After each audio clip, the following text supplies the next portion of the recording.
Peter Pan, de James M. Barrie. Tradução: Silvia Antunha. Editora: Ciranda Cultural. Capítulo 7. A Casa Embaixo da Terra. Uma das primeiras coisas que Peter fez no dia seguinte foi medir o Andy, João e Miguel para encontrar buracos em árvores ocas. Gancho, como você vai se lembrar, tinha zombado dos garotos por achar que cada um deles precisava de uma árvore. Mas isso era ignorância, pois a menos que a árvore sirva em você, fica difícil subir e descer, e não existem dois garotos do mesmo tamanho. Uma vez que você se encaixa, basta prender a respiração no topo para descer na velocidade certa, ao passo que, para subir, você prende e solta alternadamente e assim se esgueira para cima. É claro que, quando domina a ação, você é capaz de fazer essas coisas sem pensar nelas, e nada pode ser mais gracioso. Mas você simplesmente tem que se encaixar e o Peter mediria você para encontrar a sua árvore com tanto cuidado quanto para o ajuste de uma roupa. A única diferença é que as roupas são feitas para se ajustarem a você, ao passo que você tem que ser feito para se encaixar na árvore. Normalmente, isso é feito com bastante facilidade, já que você usa roupas de mais ou de menos. Mas, se você estiver em lugares difíceis, ou a única árvore disponível estiver com uma forma estranha, Peter faz algumas coisas para que possa se encaixar. Uma vez que você se encaixa, deve tomar muito cuidado para poder continuar se encaixando. Isso, como o Andy descobriu para sua alegria, mantém uma família inteira em perfeitas condições. O Andy e Miguel se ajustaram em suas árvores na primeira tentativa, mas João teve que ser ajeitado um pouco. Depois de alguns dias de prática, eles podiam subir e descer alegremente como baldes em um poço e passar a gostar imensamente do lar embaixo da terra, especialmente o Andy. O lugar consistia em uma ampla sala, como todas as casas devem ter, com um piso no qual você poderia escavar minhocas se quisesse pescar. Nesse chão cresciam cogumelos robustos de uma cor encantadora, que eram usados como banquinhos. Uma árvore do nunca tentava crescer no centro da sala a todo custo, mas todas as manhãs eles serravam o tronco, nivelando-a com o chão. Na hora do chá, o tronco da árvore estava sempre com cerca de 60 centímetros de altura. Em seguida, eles colocavam uma porta em cima dele e esse conjunto todo virava uma mesa. Assim que terminavam, serravam o tronco novamente. E então, sobrava mais espaço para brincar. Havia uma enorme lareira que ficava em quase qualquer parte da sala onde você precisasse acendê-la. E ao longo dela, o Andy estendia cordas feitas de fibra onde pendurava a roupa lavada. A cama ficava encostada na parede durante o dia e era baixada às 6 da tarde, quando ocupava quase metade da sala. Todos os garotos, menos Miguel, dormiam nela, deitados como sardinhas em latas. Havia uma regra rígida contra se virar na cama, a menos que alguém desse o sinal, quando então todos se viravam de uma vez só. O Miguel também deveria tê-la usado, mas o Andy desejava ter um bebê, e ele era o menor de todos. E, enfim, você sabe como as mulheres são. O resultado é que ele ficava pendurado num cesto. Era tosco e simples, e não muito diferente do que os bebês ursos teriam em uma casa subterrânea nas mesmas circunstâncias. Mas havia ainda um recuo na parede, não maior do que uma gaiola de passarinhos, que era o apartamento privativo de Sininho, e que podia ficar isolado do restante da casa por uma minúscula cortina, a qual Sininho, que era muito melindrosa, sempre mantinha fechada quando se trocava. Nenhuma mulher, por maior que fosse, poderia ter um camarim combinado com um dormitório mais requintado. O sofá, como ela costumava chamá-lo, era um genuíno divã Queen Mab, com pernas de madeira maciça, e ela variava o edredom de acordo com a flor da fruta da época.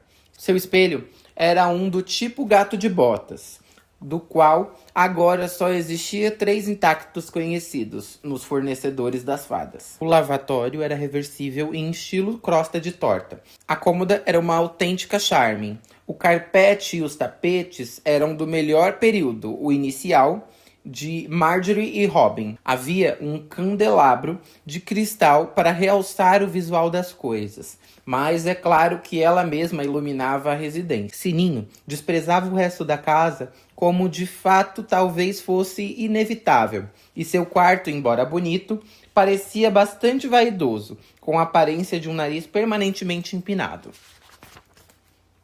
Suponho que era tudo especialmente fascinante para Wendy, porque aqueles garotos alvoroçados dela davam-lhe muito trabalho.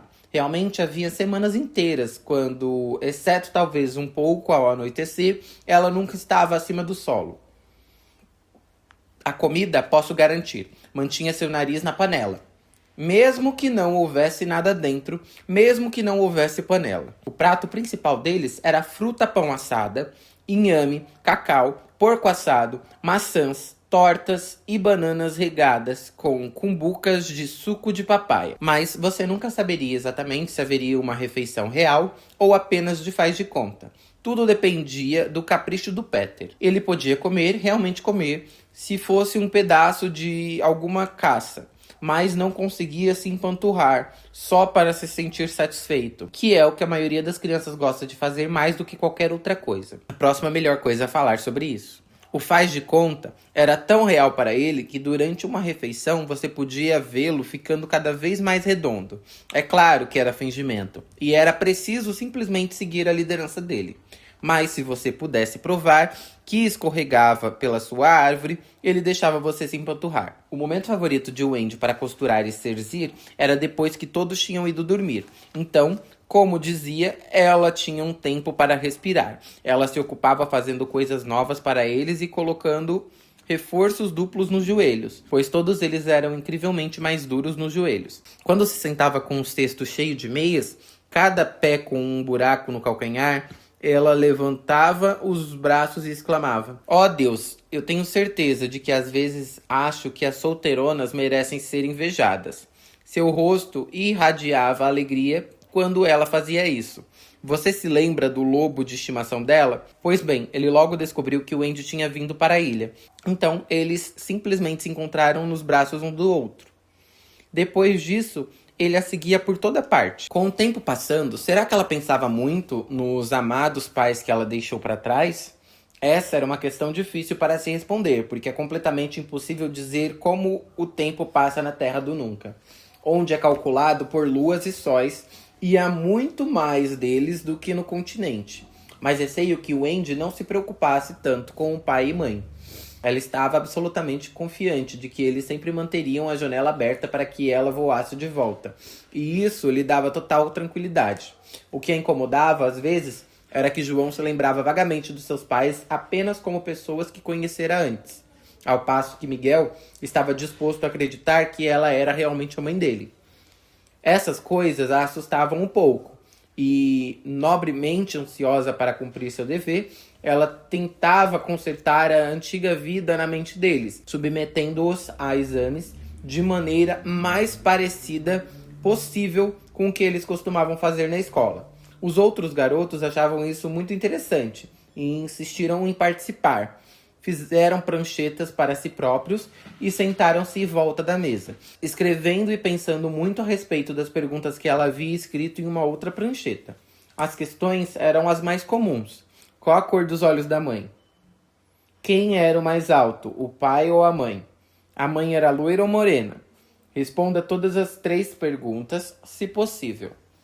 A. Escreva um texto com pelo menos 40 palavras sobre como eu passei as minhas últimas férias. Ou compare os personagens do pai e da mãe.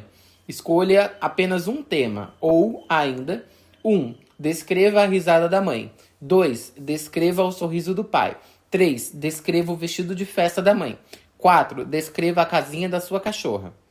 Era apenas perguntas cotidianas, como essas. E quem não soubesse responder, deveria fazer uma cruz. Foi inacreditável o número de cruzes que João fez. É claro que o único garoto que respondeu todas as perguntas foi Slime, e ninguém poderia esperar mais para terminar primeiro, mas as respostas dele foram perfeitamente ridículas. E ele, na verdade, acabou em último lugar. Foi uma coisa melancólica. Peter não competiu. Por um lado, ele desprezava todas as mães, menos a Wendy. E por outro, ele era o único garoto da ilha que não sabia nem escrever, nem soletrar sequer a menor letra. Ele estava acima de todo esse tipo de coisa. A propósito, todas as perguntas foram escritas no passado. Qual era a cor dos olhos da mãe? E assim por diante. O Andy, como você viu, também estava se esquecendo. As aventuras, é claro, como veremos, eram de ocorrência diária. Mas nessa época, Peter inventou, com a ajuda da Wendy, um novo jogo que o fascinava enormemente. Até que, de repente, não teve mais interesse nisso. O que, como foi dito, era sempre o que acontecia. Consistia em fingir que não existiam aventuras. Em fazer o tipo de coisa que João e Miguel fizeram a vida toda. Ficavam sentados em banquinhos soltando bolhas no ar. Esperavam-se uns aos outros. Saíam para passear e voltavam sem ter matado nem mesmo um urso pardo. Ver Peter fazendo nada em um banquinho era ótimo. Ele podia deixar de parecer solene em tais ocasiões. Tentar-se ainda parecia uma coisa muito engraçada de se fazer. Ele se gabava de ter que passar para o bem de sua saúde. Por vários sóis, essas foram as mais novas aventuras para ele. João e Miguel tiveram que fingir que também estavam encantados. Caso contrário, ele os teria tratado com rigor. Muitas vezes Peter saía sozinho e quando voltava, você nunca tinha certeza se ele tinha ou não tinha participado de uma aventura. Ele poderia ter esquecido de tudo tão completamente que não sabia dizer nada a respeito. Então, quando você saía, encontrava a história. Em contrapartida, ele poderia contar tudo a respeito de uma aventura. E mesmo assim, você não conseguiria encontrar a história. Às vezes, ele chegava em casa com a cabeça enfaixada. Então o Andy o repreendia e o banhava em água morna, enquanto ele contava uma história deslumbrante. Mas ela nunca tinha certeza de nada. Como você sabe, ela, porém, sabia que muitas aventuras eram verdades, porque ela estava nelas. E ainda que outras eram pelo menos parcialmente verdades, pois os outros garotos estavam nelas. E diziam que elas eram totalmente verdadeiras. Descrever todas exigiria um livro tão grande quanto um dicionário. E o máximo que podemos fazer é contar uma como demonstração. A dificuldade é decidir qual. Devemos dar uma pincelada com as peles vermelhas na ravina do slide? Foi um caso sanguinário, especialmente interessante para mostrar uma das peculiaridades de Peter, a saber de que, no meio de uma briga, ele mudava de lado de repente. Na ravina, quando a vitória ainda estava pendente na balança, às vezes se inclinando para este lado e às vezes para o outro, ele gritava: "Eu sou pele vermelha hoje. E você, Turous, o que é?" E o Turous respondia: "Pele vermelha." "E você, Nibis, o que é?" E o Nibis respondia: "Pele vermelha." "E vocês, gêmeos, o que são?" E assim por diante, todos viravam peles vermelhas. E é claro que assim a luta teria terminado, se os verdadeiros peles vermelhas, fascinados pelos métodos de Peter, não concordassem em ser garotos perdidos dessa vez, para que, desse modo, todos voltassem a se atacar mais ferozmente do que nunca.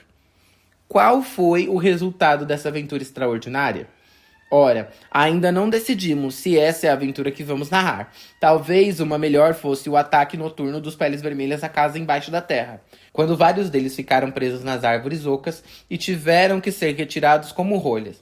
Ou então, quando podemos contar como o Peter salvou a vida de Tiger Lily na Lagoa das Sereias e assim fez dela sua aliada. Poderíamos ainda falar sobre o bolo que os piratas assaram para que os garotos pudessem comê-lo e perecessem, e de como eles o colocavam em um lugar estratégico um após o outro, e de como o Andy sempre o arrancava das mãos de seus filhos, de modo que com o tempo o bolo perdeu sua consistência e se tornou tão duro quanto uma pedra, sendo usado como um míssil que caiu sobre o gancho no escuro. Ou suponha que falássemos dos pássaros que eram amigos do Peter, particularmente do pássaro do Nunca, que fez um ninho numa árvore pendendo sobre a lagoa, de como o ninho caiu na água e ainda assim o pássaro pousou sobre seus ovos para chocá-los, e Peter deu a ordem para que as aves não fossem perturbadas. Essa é uma história bonita e o final mostra como um pássaro pode ser grato, mas se a contarmos também devemos contar toda a aventura da lagoa, o que evidentemente somaria 2 aventuras, em vez de apenas uma. Uma aventura mais curta, igualmente emocionante, foi a tentativa da Sininho, com a ajuda de algumas outras fadas, de levar o Andy adormecida para o continente numa grande folha flutuante. Felizmente, a folha esgarçou e o Andy acordou, pensando que era a hora do banho, e nadou de volta. Ou então poderíamos escolher o desafio do Peter aos leões, quando ele desenhou um círculo em volta de si mesmo no chão com uma flecha e o desafiou a cruzar. Embora ele esperasse por horas com os outros garotos e o Andy olhando sem fôlego desde as árvores, nenhum deles ousou aceitar o desafio. Qual dessas aventuras devemos escolher? O melhor jeito para isso será jogar cara ou coroa. Eu joguei e a Lagoa ganhou. Isso quase me deu vontade de que a Ravina ou o Bolo ou a Folha da Sininho tivessem vencido. É claro que eu poderia jogar de novo para escolher a melhor das três. No entanto, talvez seja mais justo manter a Lagoa.